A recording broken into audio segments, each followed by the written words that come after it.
Welcome to Neo's reading page. And I can do whatever I want on this page. Anywho, so today we are going to read John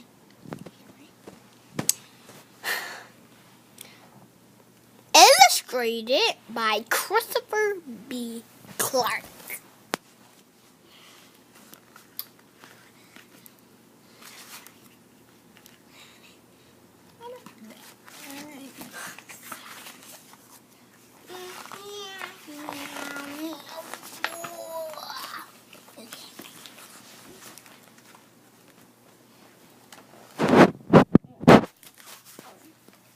The West was full of open spaces when a C&O railroad was new.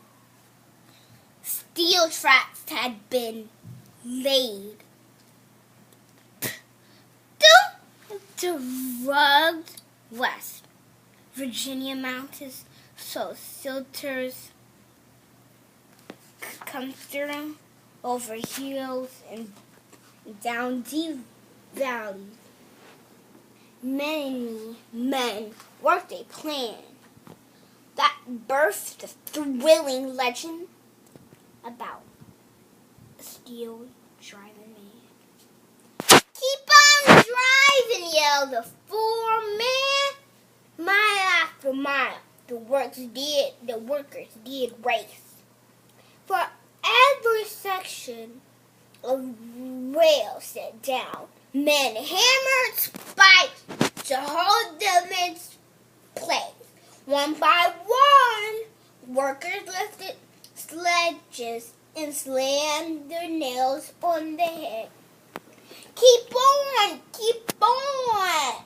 Come on, keep on," was John Henry, the foreman, always said.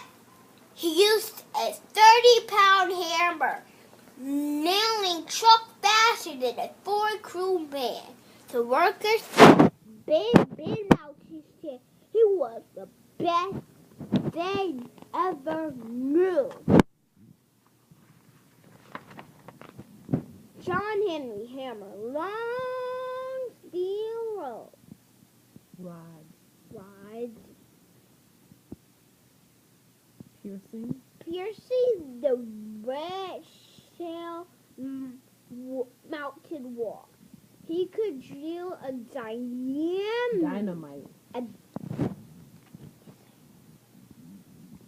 dynamite hole 40 feet when the foreman gave the call.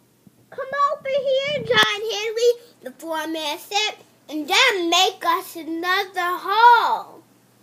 The strong-armed giant drove that steel like he was digging for silver or gold. The blaster lit the fuses, and the workers ran and hid. After the big explosion, they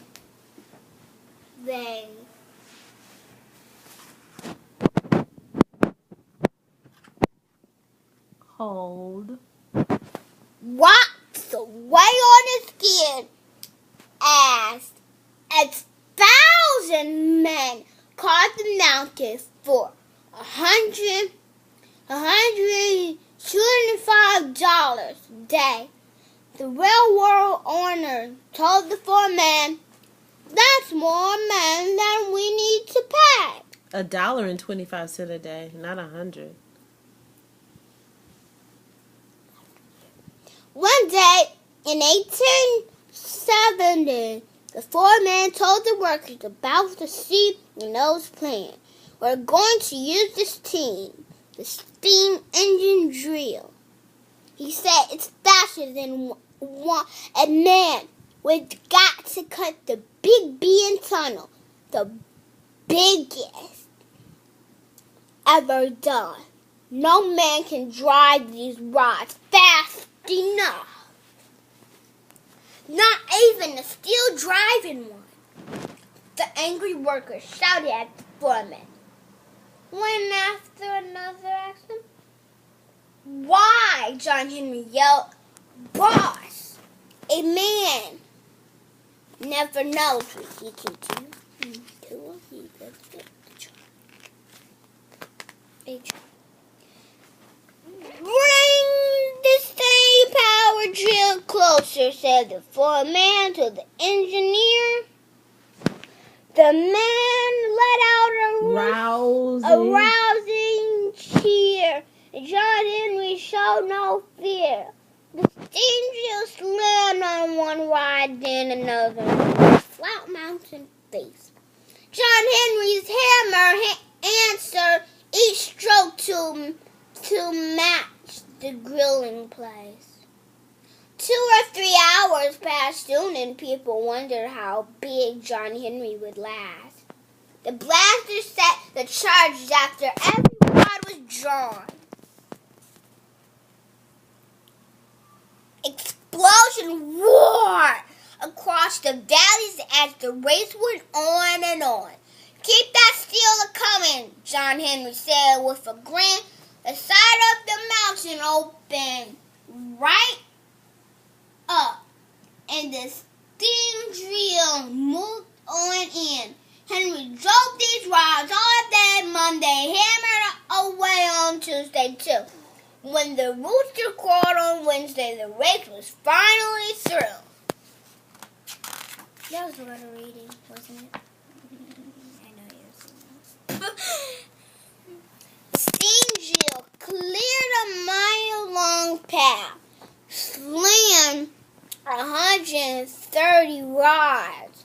John Henry tunneled through a mile and a half and won against all odds.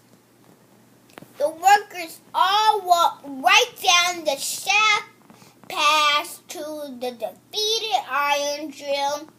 They marveled at what a man could do with the power of his wheel. He's a steel-driving man. Every worker yelled out, "Look! See what he has done!" Up on the other side of the mountain, John Henry smiled in the big blazing sun. Foreman told John Henry, "I'm sorry that I pushed such a plan. I should have known that no engine could whip a steel-driving man. A man never knows what he can do," retired John Henry said. Then he heaved alongside and fell to the ground. John Henry is now dead. He is buried beside Big Bend Mountain, right where the east-west tunnels cross. God has a statue in a place that tells of the hero who was lost. The story of John Henry.